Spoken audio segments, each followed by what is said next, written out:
Urdu teacher کے معزز سامعین کرام، السلام علیکم۔ آج کی مختصر سی ویڈیو میں ہم تلمیح کے حوالے سے بات کریں گے۔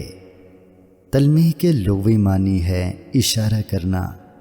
ادب کی اصطلاح میں کلام میں کسی مشہور قصے، واقعے، شخصیت، مقام، داستان یا روایت کی طرف اشارہ کرنے کو تلمیح کہتے ہیں۔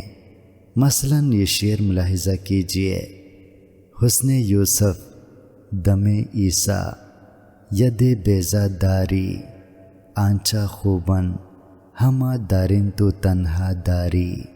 اس دلاویز شعر میں حسن یوسف حضرت یوسف علیہ السلام کی طرف اشارہ ہے، جو حسن و زیبائی میں لسانی تھے۔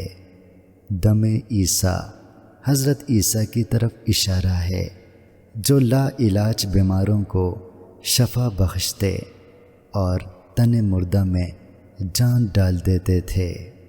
اسی طرح ید بیضا حضرت موسیٰ کے ہاتھ کی طرف اشارہ ہے، جو بچپن میں انگارہ اٹھانے سے جل گیا تھا، مگر خدا تعالیٰ نے اس جلے ہوئے ہاتھ میں بطور معجزہ ایسا نور بھر دیا تھا کہ جب آپ اس ہاتھ کو بغل میں دے کر باہر نکالتے تو وہ سورج کی طرح روشن ہو جاتا اور آنکھوں میں چکا چوند آنے لگتی تھی۔